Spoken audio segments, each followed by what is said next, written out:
What's going on, everybody? It's JetsCentral coming back with my Super Bowl prediction video, and in this one I wanted to talk a little bit about two teams that I believe have a really good chance, a really good chance to win Super Bowl 53, this upcoming Super Bowl. And in this prediction video, I didn't want to necessarily pick the teams that make it every year and just have like this boring video where I just go on and on about how good like the Patriots are and the Eagles are and stuff like that. So I try to go out on a limb a little bit, but at the same time, try to hone in on the really good teams and figure out which two teams have a really good possibility to win the Super Bowl based off of personnel, depth, and coaching staff, and also the division that they play in. So let's talk about the NFC first, In the NFC, the team I have winning the conference is the Minnesota Vikings.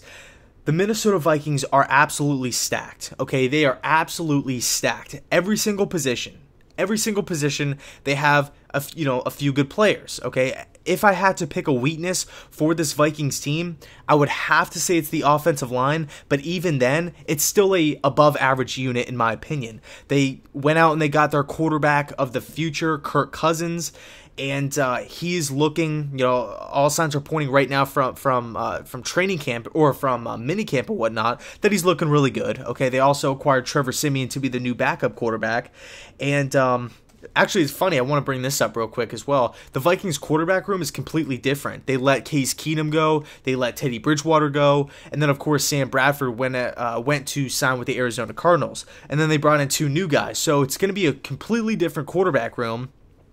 And I believe one of the big keys of this whole Minnesota Vikings team, is new offensive coordinator John DeFilippo. He's one of my favorite coordinators in the whole NFL, and I do believe that this guy will get a head coaching gig at some point, whether it's after this season or maybe after 2 seasons with the Vikings. This guy's going to be a beast. He's really creative. He's a really progressive thinker as far as offensive philosophy and offensive systems go.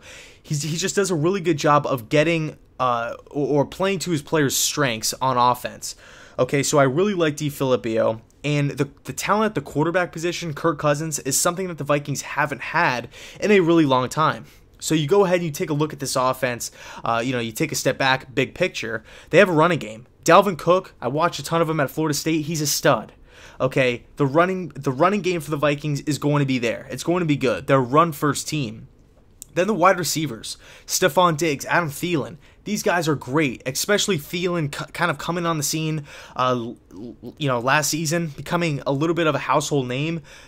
The Minnesota Vikings are stacked on offense. They're stacked, There's no really other way around it. Now, on the defensive side of the ball, so many great players. Harrison Smith, Anthony Barr, Everson Griffith, Xavier Rhodes. You could go down the list. This Vikings defense, I believe, is the best defense in the league.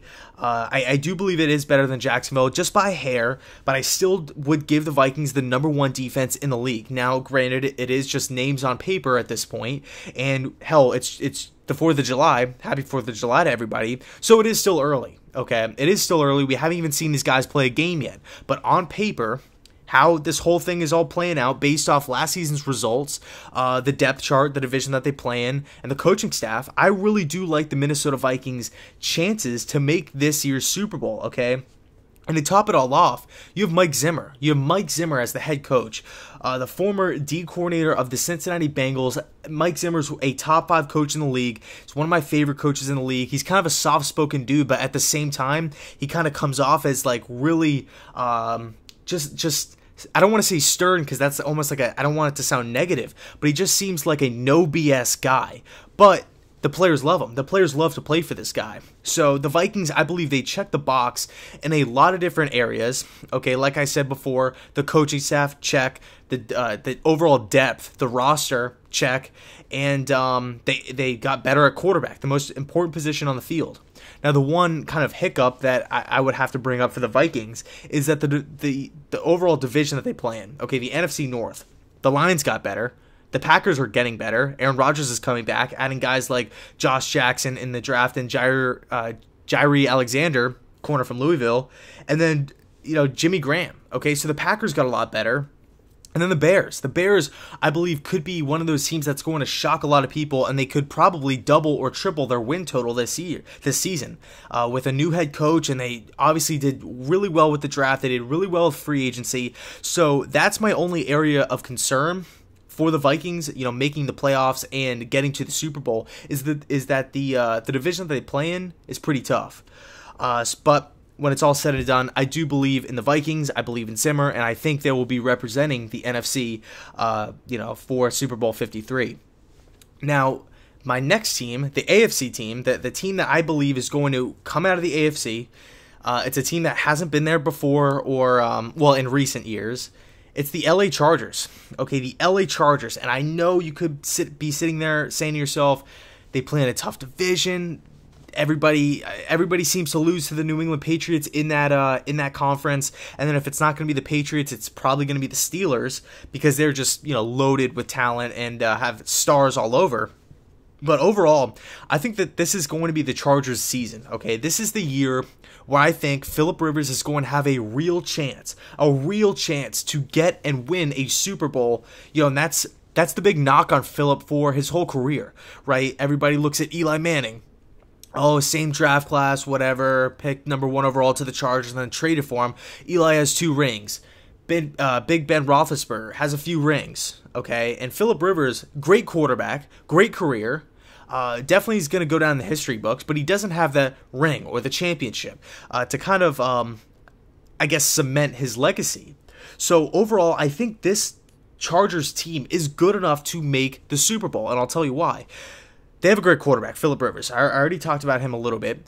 But going across this team, going across this whole roster, it's loaded. They don't have one weak spot on this whole entire team. You look at the running backs, Melvin Gordon, great player. He could run on the inside, he could run on the outside. You could do a lot of stuff with him. He's a great pass-catching back. I know he's a big fantasy running back as well. To wide receivers, okay, the wide receivers, Mike Williams, top 10 pick. He's coming back from injury, okay? Keenan Allen had an absolute breakout season last year. If these two guys can stay healthy, here, this is a great wide receiver tandem. I loved Mike Williams at Clemson. The guy was a stud. Box out people, constantly boxing out people, win at the 50-50 balls. He doesn't have that great of separation, but he has great hands. And I like how he plays. He plays violent. Okay, so this Charger wide receiving room, I like a lot. And you can't even forget about Travis Benjamin, a speed threat that you could play in the slot. Now, this is a guy that can actually get some separation. But overall, the wide receiving room, I really dig it. Hunter Henry did go down, I will say that regarding the tight end position, but there's been talks of bringing Antonio Gates back. So you're going to have a familiar face in that regard. And he's still not a bad player. The offensive line. It's been questionable at times last season and the previous year for the Chargers. Phillip Rivers seems to me, every time I watch the Chargers, he can't get snaps off because there's some confusion. He's always getting sacked. They can't get the run game going some games. But this season, you can't forget about some of these draft picks. Forrest Lamp from Western Kentucky is coming back. He missed all of last season with an injury. He's coming back at guard. You add Mike Pouncey. Okay, Dan Feeney is another one, 3rd-round pick of last season. Again, missed a lot of time. That's the 3 interior offensive linemen. The Chargers are now, they're getting better at all 3 of them, but to the 2 guards positions and the center. So this offensive line is looking pretty solid right now, and Russell Okong is going to be, he's going to be the kind of the staple of this O-line at the left tackle position. So the O-line has a big green check mark on it. The offense is looking fantastic. Then the defensive side of the football, I mean, come on, it's not even fair, the amount of talent on this defensive side of the football. With Joey Bosa, Melvin Ingram, the defensive line is great, okay? Personnel-wise, it's great. You look at the corners, okay? Casey Hayward, Jason Verrett. I mean, I love Verrett coming out of TCU. I was actually shocked that he fell, as such a late first-round pick. And touching on that point, Derwin James is another guy.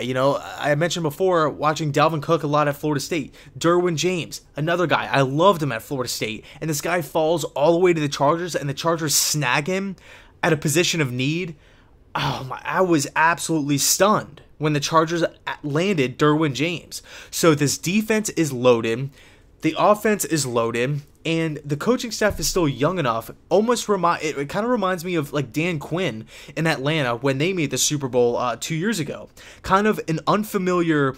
Nobody really can put their finger on how the Chargers are going to play. So there's not a blueprint out there to shut this team down. It's just not out there.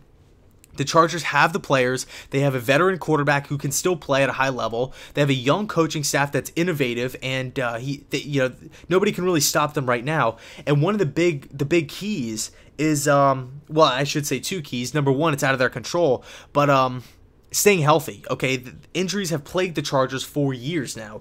It seems like every year it's either Keenan Allen, oh he's hurt, injuries on the offensive line, Melvin Gordon, Mike Williams. There's always injuries all around. Okay, so if this team can stay healthy, I believe that the Chargers can win the Super Bowl this upcoming season. And the last point I wanted to make regarding LA is the way they finished last season. Okay, they started the season, it was horrific. It was horrific. Missing field goals to win the game. I believe there was 2 or 3 of those games.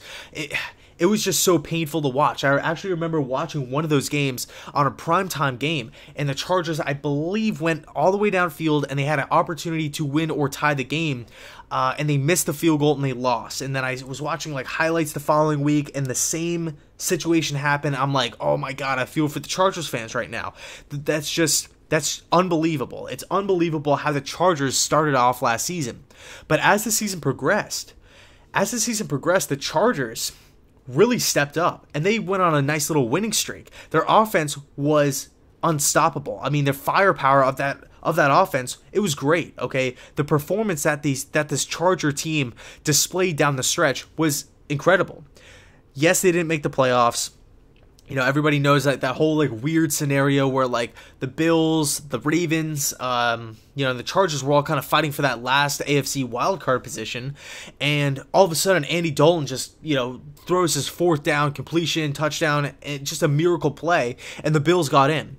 So the Chargers, they missed out on the playoffs, but I think that's going to fuel them this offseason. So that's my Super Bowl matchup, Super Bowl 53 matchup for next season.